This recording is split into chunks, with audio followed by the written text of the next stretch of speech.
ঢাকার এক ব্যস্ত রাস্তায় ছিল ছোট্ট একটি মুদি দোকান।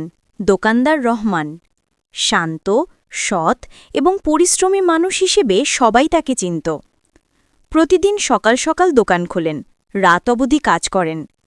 তার আয় খুব বেশি না হলেও স্ত্রী আর ছোট ছেলে ইমরানের মুখে হাসি রাখতে চেষ্টা করতেন।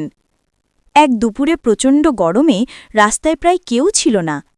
এমন সময় এক ব্যস্ত মানুষ দোকানে ঢুকল, কিছু জিনিস কিনল, টাকা দিল আর তাড়াহুড়ো করে চলে গেল। কিছুক্ষণ পর রহমান দেখলেন কাউন্টারের ওপর একটি কালো চামড়ার মানিব্যাগ পড়ে আছে। তিনি খুলে দেখলেন ভেতরে অনেক টাকা আর একটি পরিচয়পত্র, নাম লেখা হাসান আহমেদ, একজন ব্যবসায়ী। রহমানের বুক ধকধক করতে লাগল। তার মনে পড়ল বাড়ি ভাড়া বাকি, ছেলের স্কুল ফি বাকি, চালও শেষ প্রায়।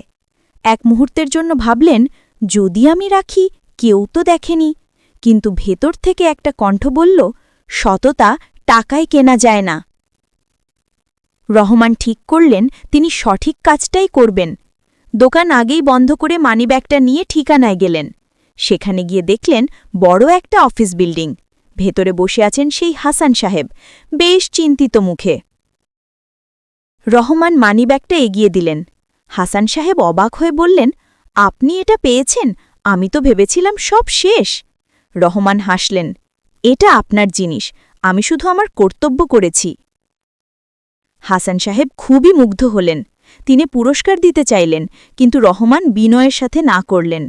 যাওয়ার আগে হাসান সাহেব বললেন, আপনার মতো মানুষই এই পৃথিবীকে বাঁচিয়ে রাখে।